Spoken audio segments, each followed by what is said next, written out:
Hi, everybody. Before we get going, I thought it would be useful to sort of explain just some of the basic concepts. There's a bit of a debate about what we even really mean when we say metaverse, and then what that actually presents to us and what it means for how we use the internet. So the idea of a metaverse is this: it suggests a kind of virtual environment, and it's always got this element of immersiveness to it. And it's a virtual world which you might be able to access through any online service, but also perhaps through AR or VR. What's significant about what's tricky about the language is that people talk about a metaverse, and then people talk about the metaverse. And a metaverse might be considered any virtual environment, whereas the metaverse is where all those environments start to connect together.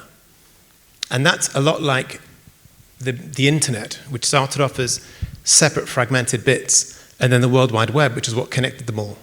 And similarly, where you have email, there was a time when you could only email people from your own service provider, and then protocols were developed which allow email to go between Hotmail and another provider. And what that basically means is we're at this sort of stage where we're building these connected protocols which allow different environments, virtual environments, to speak to each other. And that might mean you can take your Minecraft diamond sword and then bring it into Roblox, or it might be that you can create any asset and move it between different environments. And that's what Web3 is about. So in terms of the evolution of the internet, and these are in very general terms, it's gone read, write, own. It started off where you go and see the internet, it's presented to you, the content is there. Then social media gets invented, platforms become invented, and YouTube doesn't have any videos, Uber doesn't have any cars, but it's being provided by the users. And now ultimately it's about users being able to own that content and transact in it. And that's why it always has this kind of blockchain element to it, because a blockchain is a database which is collaborative. It records who owns something, and it allows anyone to write to it in general principles. There's a million variations of this, but that's why you often see in a Web3 environment, people talk about crypto and NFTs. NFTs being a type of it's a token, whatever that actually means to anybody. But it's a record of ownership for a particular item, which is kind of unique. It's not interchangeable with something else, and that's where we've kind of got to. In terms of the utility, it's about allowing users of the internet to own what they create, transact in them, and then for there to be use cases built around that. So it could be in a video game, you can start to earn money. Or it could be that you can take a token which you've bought, and then it allows you to access things which are exclusive to token holders. And that's where this economy is now being built.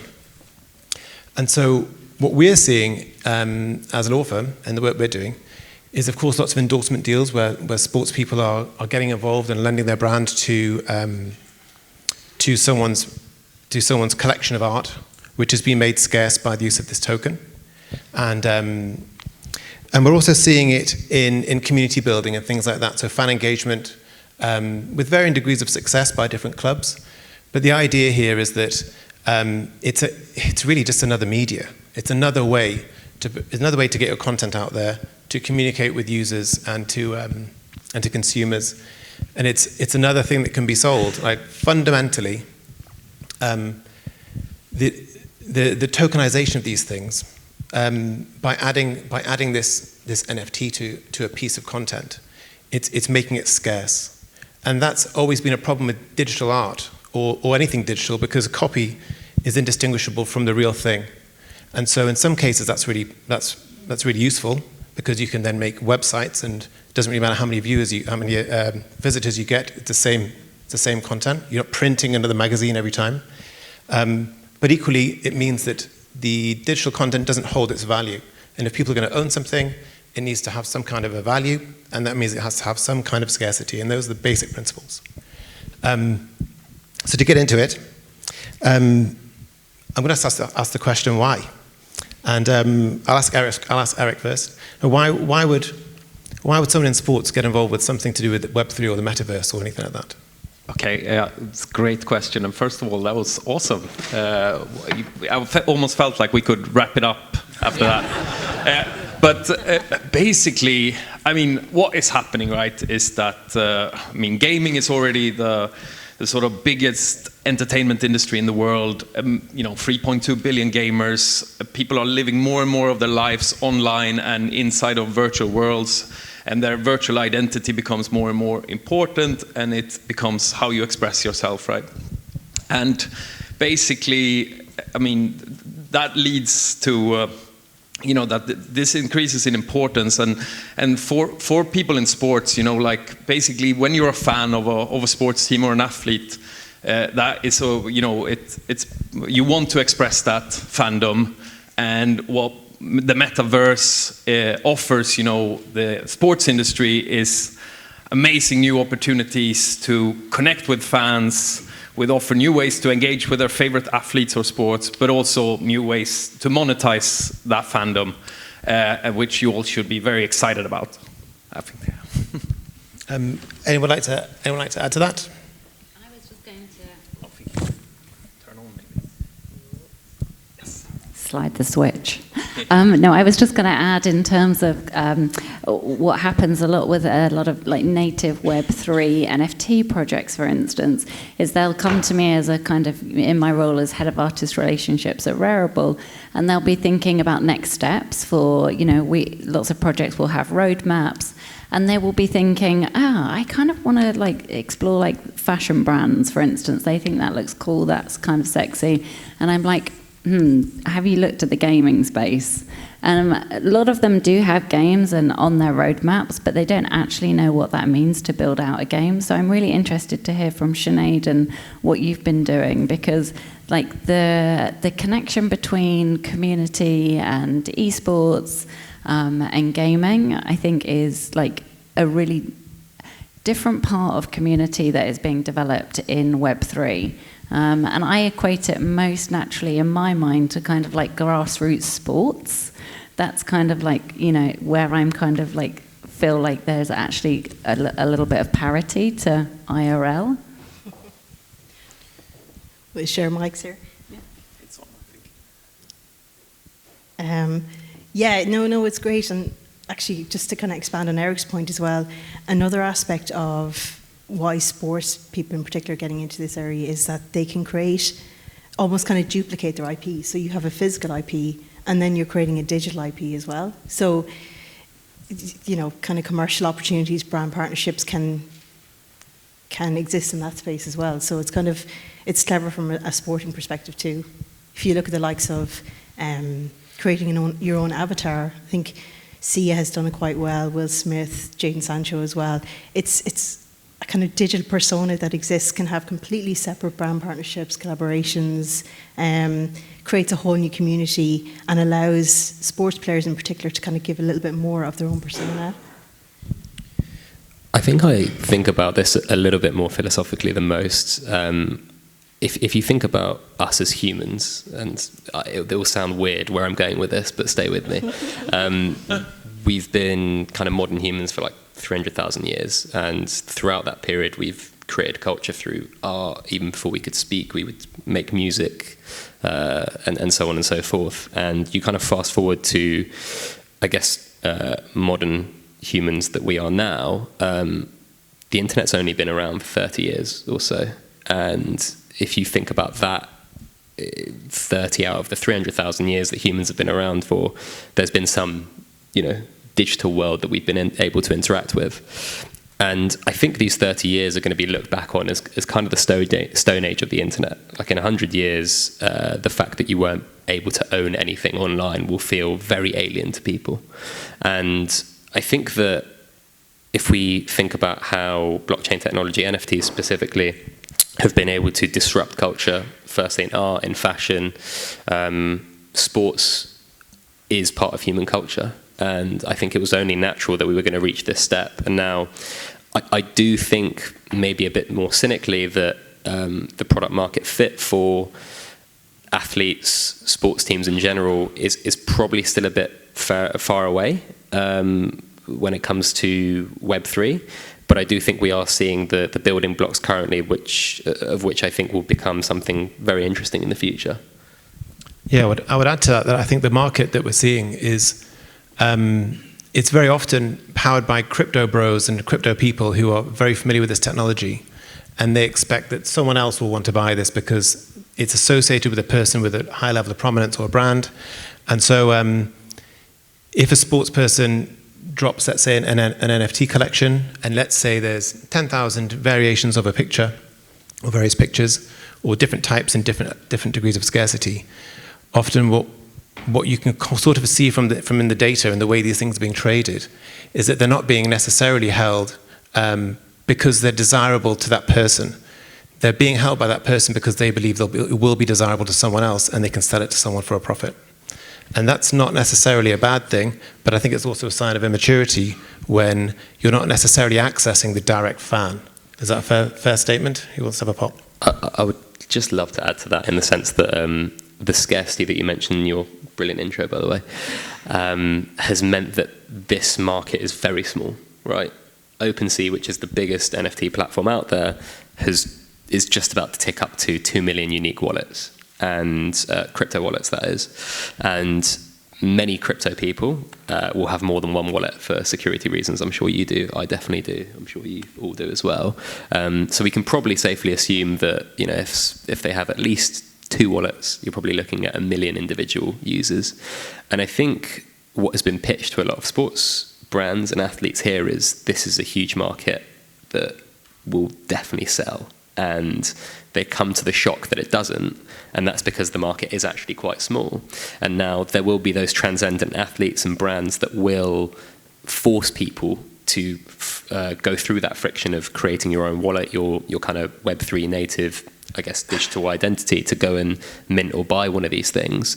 But I do just want to add that context, which I think is very important when talking about the subject, that it's still a very, very small and early market.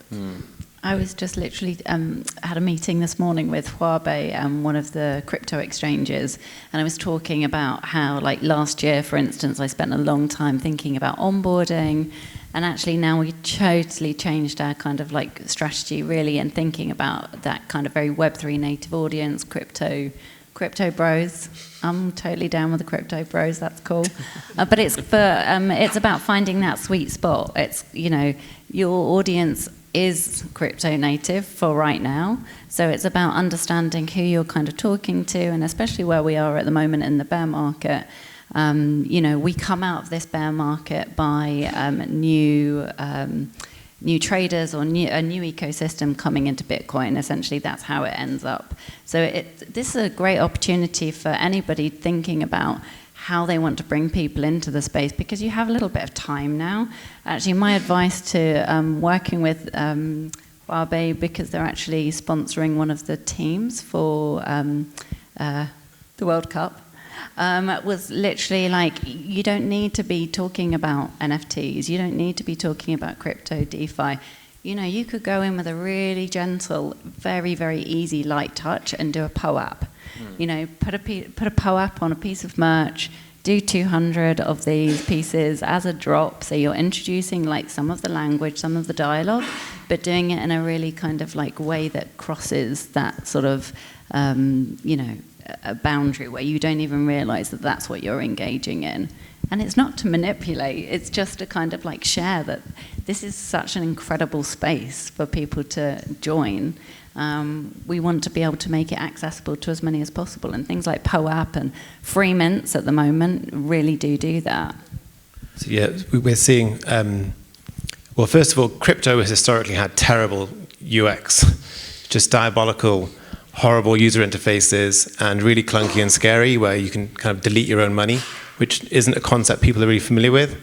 But that's kind of what happens when you start to own a bit of your own internet, you know. And some of the games that we're seeing, so what would typically happen if you are engaging with an NFT marketplace or any kind of NFT environment or NFT-enabled environment, you bring your own assets with you in your own wallet, which is usually a browser plugin, and then you connect it. And in order to connect it, there's a kind of a basic authentication process, but it's weird. It's not what you tend to do when you log into something. And in games, we're seeing really interesting ways of kind of making that part of the story, and just to try to improve some of the UX, because at some stage a person will effectively need to come out of your property and do something on their own wallet. And I mean, I've been doing crypto since 2013, and it's still scary.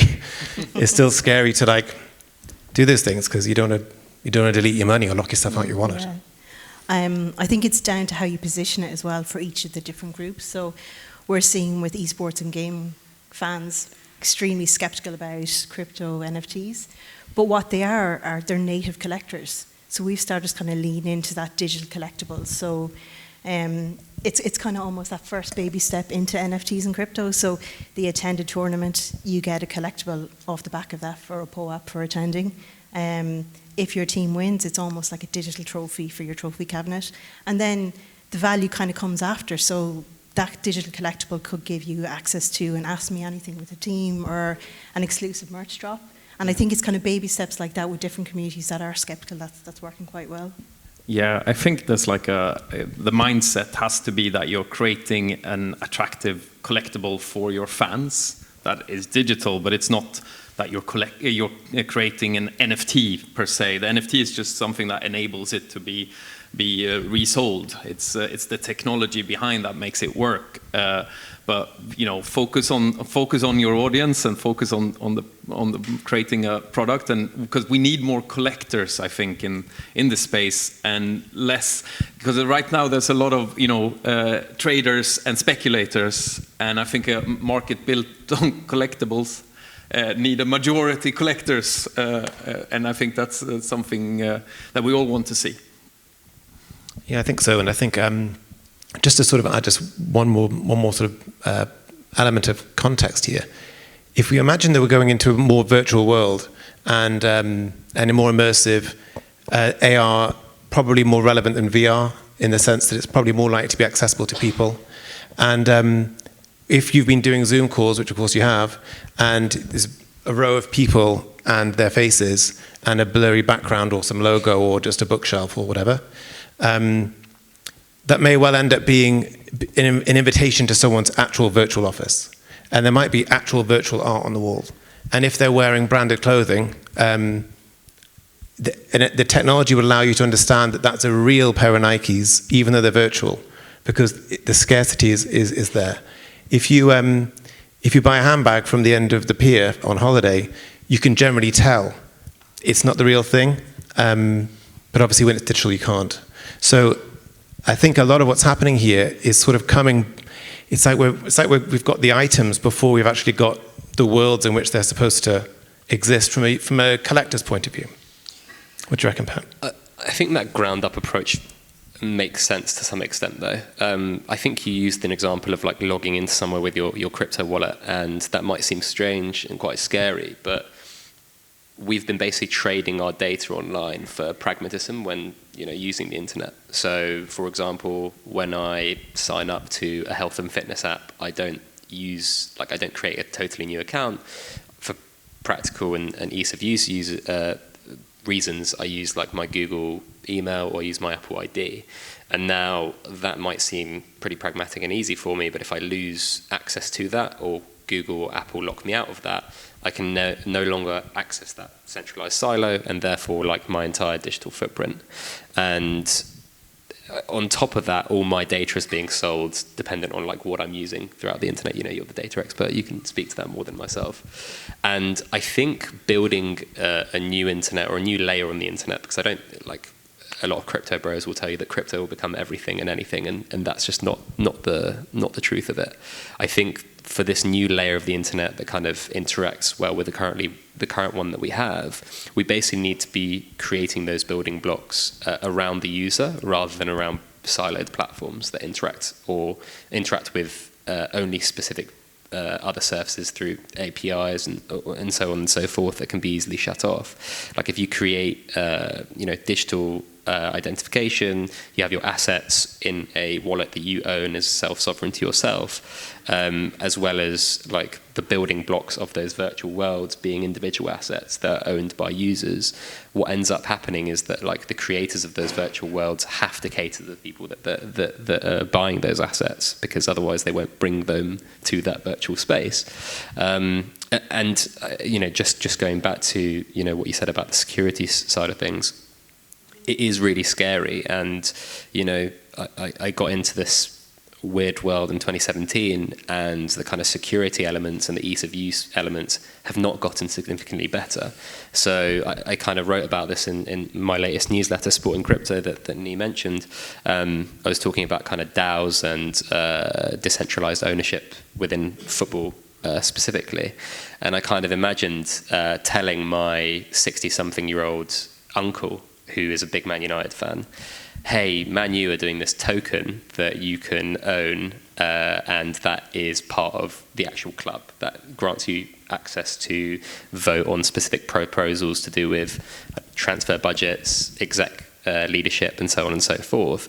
But you actually have to have it in this digital wallet that is part of your Google Chrome browser that, by the way, you need to remember these 12 words, but don't write them on your phone, because if someone hacks you for those 12 words, you lose everything you've got. So you can kind of see where this spirals and gets really complicated, and that has to be bridged by two parts. I don't think this is anything to do with sports specifically. It has to be bridged between two parts, the kind of wallet providers and the actual blockchains themselves and Ethereum and so forth. But I do think that complexity aspect is why, when you look at sports and crypto, the things that have worked the best have often been the most simple.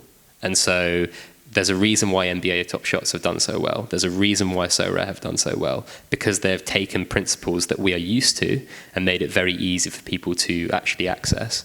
So, I mean, Top Shots is a prime example. The only way you'd be able to do what they are doing is by using a blockchain to underpin it, because you need all those assets to be non-fungible first and foremost, but also freely tradable outside the platform. And people are used to collecting NBA stickers anyway. This is just a new medium in video form. Sorry, I'm conscious that I've said about 5 different things there. No, I was going to pick up on a couple of them. One of them was about like being multi-chain. So at Rarible, for instance, we took a very strategic decision early on to be a multi-chain marketplace, specifically because it provides more opportunity and different access. So now we're sort of seeing different use cases for different chains. So for instance, NBA Top Shots being on Flow, whereas we literally just integrated Solana. I think that's going live this week actually, which is very cool. I'm excited about that. Are you allowed to say that? Solana, yeah. We already have a community marketplace on Solana. But so no, we have ETH, Tezos, Polygon. Tezos is a really interesting one in terms of how they're positioning themselves really in the fine art space and the sports space at the same time. Tezos doing amazing things with Formula One and Manchester United. And we're about to start integrating Immutable X, which I think will be massive for gaming community as well. So yeah, I was thinking about you saying about how we're building these foundations, and obviously the blockchains are that foundation.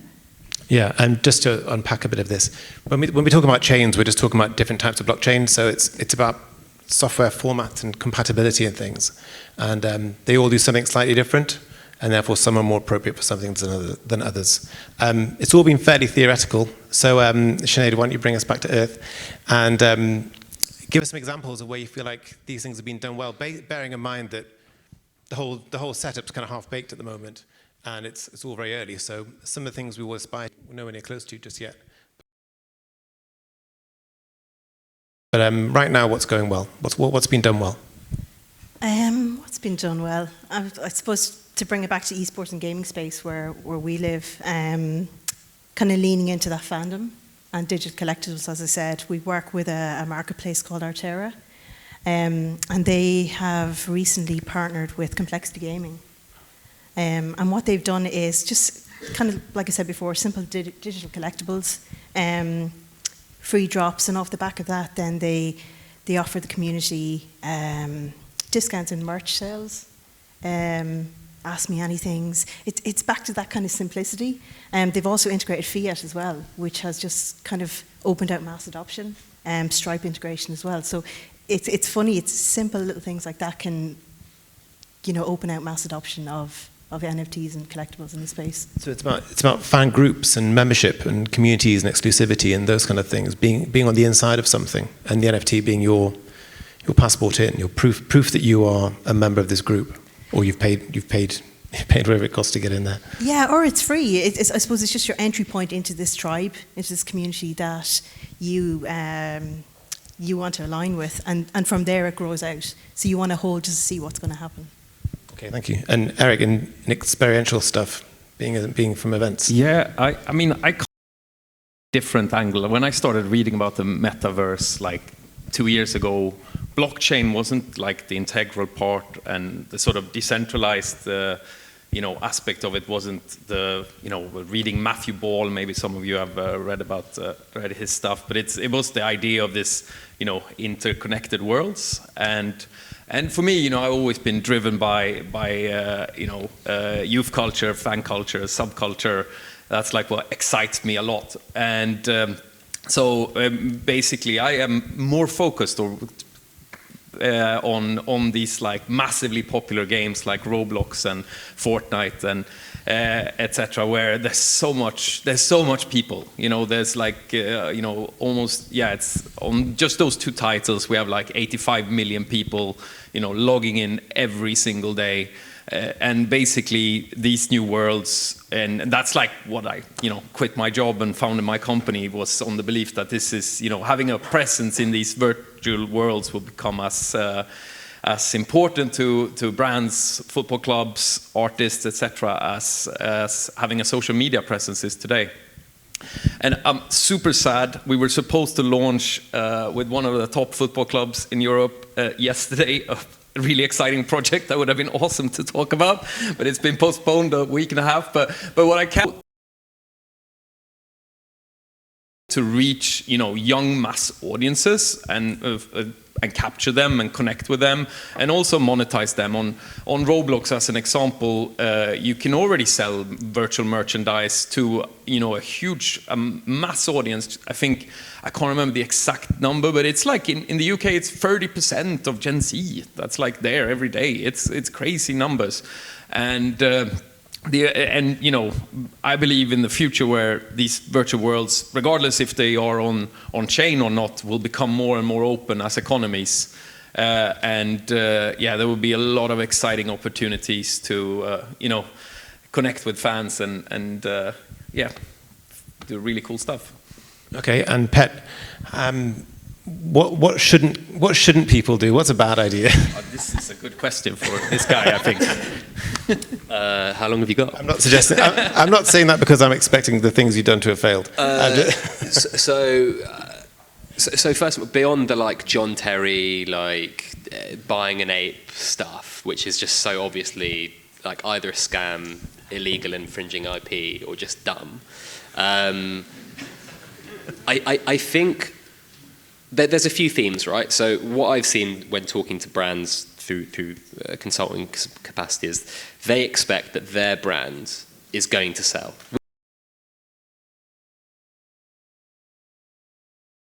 This is how much money we want to make from NFTs over the next 3 years by partnering with this athlete or this brand. And I'm always like, you're batshit crazy. It's not going to happen. And I think there is that arrogant aspect. And I think people in crypto really do feel like the encroachment of those brands is probably watering down the kind of underlying proposition. But really and truly, like the example that I use is Liverpool Football Club did a drop of, or wanted to do a drop of about 200,000 NFTs. Now these NFTs were basically, cartoon-like drawings of the players, the manager, and so on and so forth. They found a pretty good artist to do it. But the issue is most NFT drops in crypto that have been done have been in either batches of 10,000, 20,000, sometimes 40,000, and some are bigger, but those that are bigger are either like free or they're very, very cheap, or they're given away, like airdropped. And so they partnered with Sotheby's Metaverse, who I think are like a agency that work with Sotheby's, who are obviously like a fine art gallery and platform. And to me, as a massive football fan, I'm a big Arsenal fan, unfortunately, Liverpool have always been the like working people's club, rather, in England and maybe even Europe, if you look at their history, like where they've come from and so on and so forth. and to partner with basically a fine art agency was kind of off the mark for me, which was strange. But anyway, they were probably obviously promised $8.5 million by said agency. When we sell these 200,000 NFTs, that's how much money you're going to make for letting us leverage your IP. They ended up selling about 9,000 of the 200,000, which was obviously really bad. And I think PSG have done something recently as well, where they sold about 5% of their supply within 24 to 48 hours, which is not very good if you're, a brand or club that's trying to become like this, partnering with Jordan, having Mbappe, Messi, etc., Neymar brand. I think that the overarching theme that I see is one, just not understanding like what this thing is or how it works. Two, over indexing or over-emphasizing the commercial aspect of this. So like people are making massive roadmaps and big plans and big ideas based on definitely selling out or definitively selling out a collection for $10 million, $20 million, whatever it may be. And when the penny drops and you realize nobody wants these things, all of that goes to crap, basically. And then you have the annoyed fans who have already bought these NFTs asking, when is the next stage of the promise coming? And I think that is a big issue that's happened. I think there's massive opportunities here. I wouldn't be basing my entire career on it from here on, and hopefully that's how it stays. But I do think the way it's been looked at from the brand side is really, really poor at the moment. And to be honest with you, I've spoken with a few people about this in terms of, like, from a kind of, my background when I started was like more production and marketing. From a marketing aspect, this is like, or should be, a superpower for people, for marketers especially at a brand.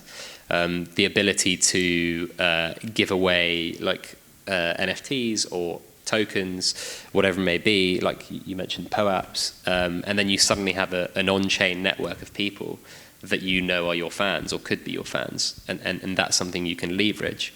There's a project that I like always referencing called The Worm, which is a very, very weird concept, but the NFT they created, and it's only one, it has no utility or use case apart from you have to share it to someone else. So they called it mint to share. And every time it hits a certain threshold, like it's gotten to 500 wallets or 5,000, 10,000, they release something or do something based upon the community that have had that worm, and it's been jailed. Someone's kept it in their wallet and not given it to anyone else, which isn't very nice. But the kind of moral of that kind of experiment, and again, I realize what I'm saying on stage now is so weird, right? Like digital worm, wallet to wallet, whatever. But it's kind of genius in the sense that that's like incentivized virality that is on chain. You now have like hundreds or thousands of people that are giving something to someone else, and when you get to a specific number, you can then say, and flip it on its head and say, okay, to the 100,000 people that have once owned X NFT or X NFTs, you then basically have an on-chain record of those people, and you could leverage that and make it into a community. So again, there are small building blocks of things here happening that I really think brands should be utilizing. But unfortunately, I think the commercial kind of dollar signs have warped a lot of people. They've seen digital art. I've honestly been told, like, hey, this person sold this piece of crypto art for $69 million. We're X brand, how do we do that? And it's like, you're not going to do that at all. Like, you're not even going to come close. And there's this, again, this arrogance, this misunderstanding of what's going on here. Until that is kind of muted, I think brands are going to keep doing this badly. Well, last word, Holly, and then we'll do some questions. I was just going to say, in terms of brands or sporting agents, this is where the whole concept of like the Web3 strategy is so important. And this is why I think marketers or marketing teams are finding it really challenging, because they genuinely don't understand what Web3 is or what it can do, because it is really complex. Most of us in the space have completely flipped our script to kind of like become absolutely immersed, live, sleep, dream this space. And that's one of the things that's making it so special at the same time. I was just going to end on kind of like another really good example. One of my favorites is like Balenciaga, for instance. They did it the other way around in terms of access. So normally you would buy an NFT and you would then get access to something happening in the Metaverse. They actually did they flipped it again so that you had to physically go to the store to buy the merch to have access to be able to do something in Fortnite. And I just thought that was a really clever example. I'm, thinking about fans again and merch and all those opportunities. So yeah, lots of interesting conversation to follow, I think. Thank you. Someone please tell me how long we've got, and do we have any questions? 10 minutes. All right. Loads of questions, please. Do they wait for the mic? Just scream. Cool. I'm a freelance broadcaster, so I'm coming in more from kind of the media point of view.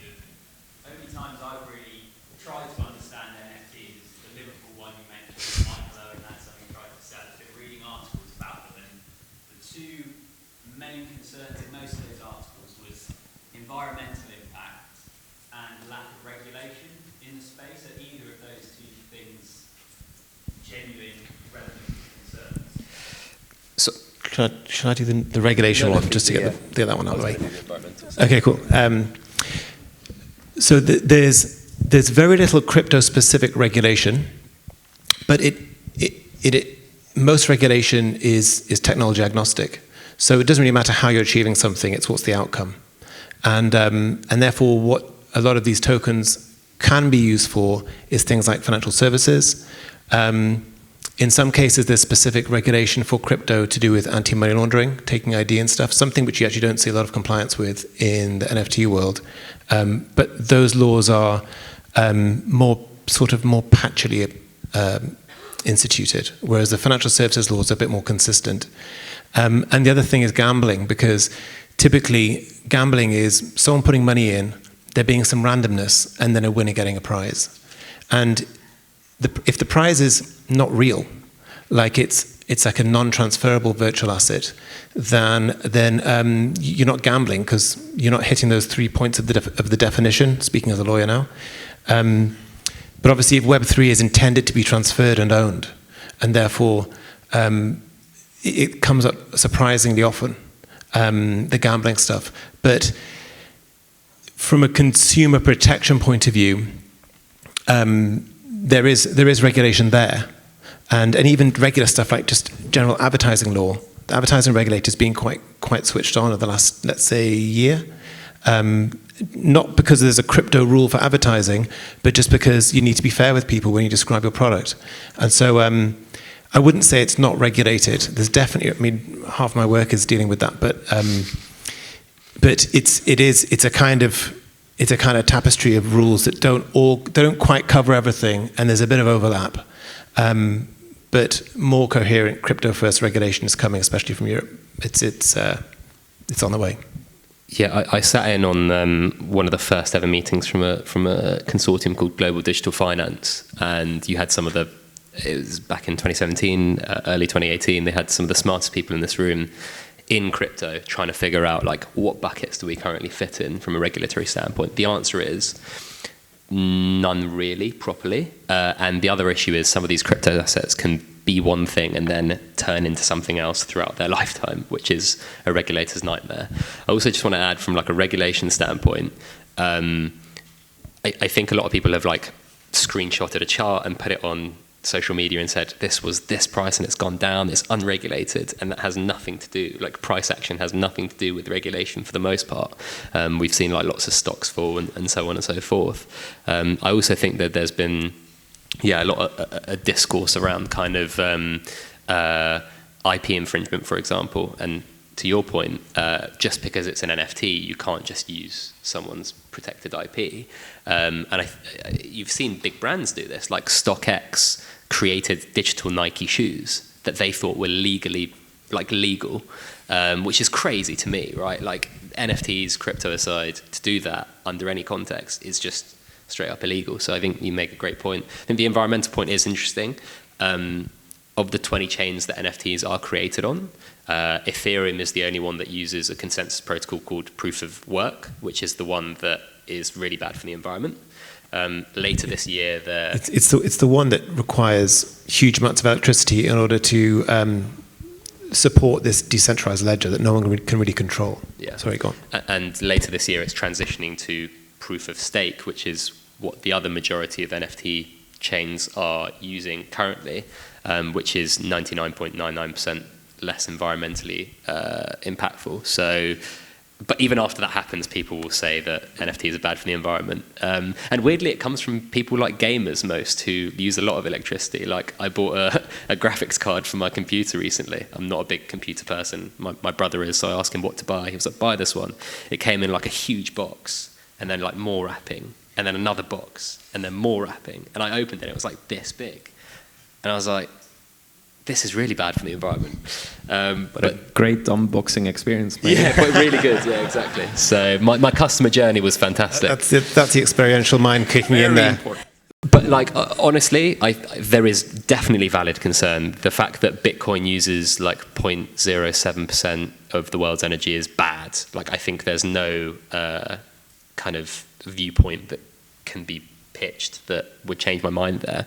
I do think there is a philosophical debate to be had about, like, as humans, we've always used energy to innovate, whether it's like creating cars, creating new modes of transport, new pharmaceutical products that help people stay alive.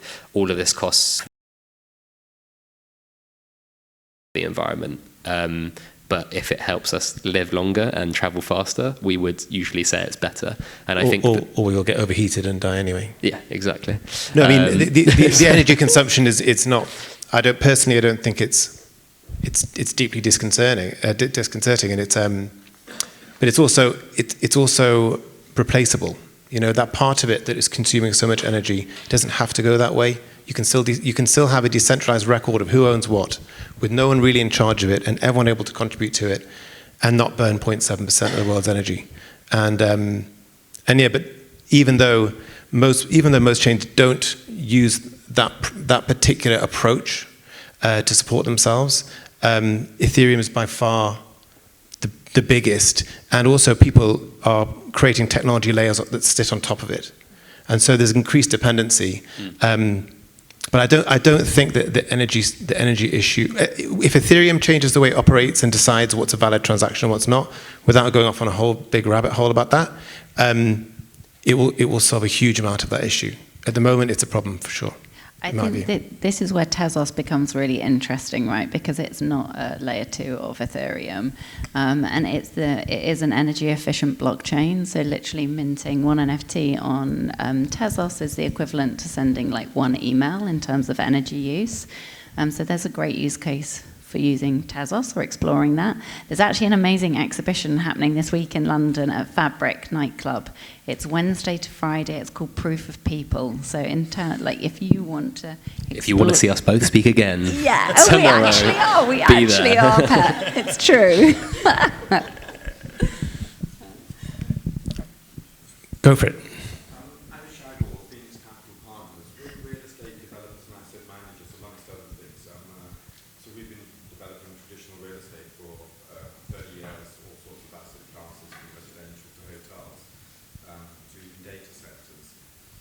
Separately, we've been looking at how we can sort of future-proof our business and stay ahead of the curve. So we've been making targeted investments in the prop tech, legal tech space, as well as doing our traditional development.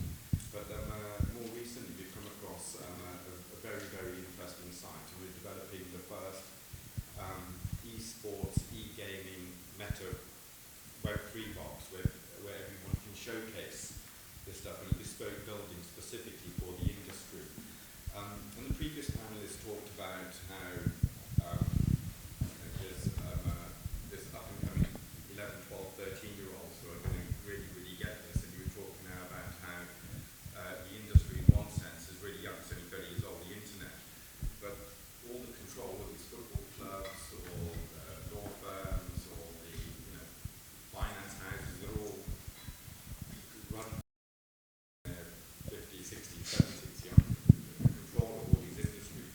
So how do you get across to these people, which is something that we're also struggling, when you talk to people traditional business, finance, or whatever? wait till they retire. I just wanted to add that maybe you are missing an opportunity potentially, because actually in terms of real estate, there's some very cool things happening in terms of ownership, fractionalized ownership with NFTs. In Chicago, there's some really interesting use cases, again, for essentially DAOs buying buildings, buying property, buying real estate that would not have been accessible to them before. So there's some very cool things happening in real estate IRL that I think could be interesting to explore before hopping over to the metaverse. Cool. Yeah, I think, I mean, in terms of the work that we're doing, we've done work for those companies which attach an NFT to a physical asset, and then you can transact in something which is less liquid. It might be hard to move. It might be fine wine in a bonded warehouse. It might be a property which is obviously attached to the foundations in the ground. But you can then split that up and do crazy things with it, because you've kind of allowed for its rights to be digitized and then transacted like any other, electronic digital information. We're also doing a bunch of deals for rental agreements for companies which are taking an estate of land in a metaverse from their metaverse landlord and building their business there, and then doing events there, and they're having NFTs that will get you into the 5th floor, which is like getting into the executive bathrooms, and just doing all the things that humans always do. Try to be exclusive, try to show status, and amass things. Amass ownership of things. But I think the easiest way to get someone to switch onto the metaverse is just let them ask them to read Ready Player One. It's like, or watch the film. Like it's a good starting point, and then maybe that'll pique their interest and they'll learn a bit more. And anyone want to add to that? How much time have you got? I'm sure Eric will jump in a second, but I think it comes down to visibility as well. So the likes of brands like Nike, Adidas coming into the space, a lot of FMCG brands too. So I think that kind of C-suite will start to see big moves, and it's breaking into that Gen Z and that youth audience as well. So I think that will help your case in the coming months. I think there is like also a bit of a disconnect generation-wise, where a lot of the sort of Web3 things are driven by people that are, were stars when I was a kid. It's a lot of Snoop Dogg and Paris Hilton and Jamiroquai and these, which is, if you're, 17 years old, I don't think they're probably not that cool. Where's Lil Nas and Ariana Grande? So I think there's a bit of a challenge there to overcome and get. And usually, I think young people are probably less excited about investment opportunities and the sort of ownership aspect, because I think if you ask a Fortnite player or a Roblox player if they own their skins, even though they technically don't, they don't have true ownership, they can't transfer them, I think they feel that they own them. And I think that is a big challenge, because in an essence, like, ownership is a feeling and a way to express yourself more than actually the legal status of things, I would say. Thank you very much. We're going to call it there. Please give it up for the panelists. We've got Eric, Sinead, Holly, and Pat. Thank you very much.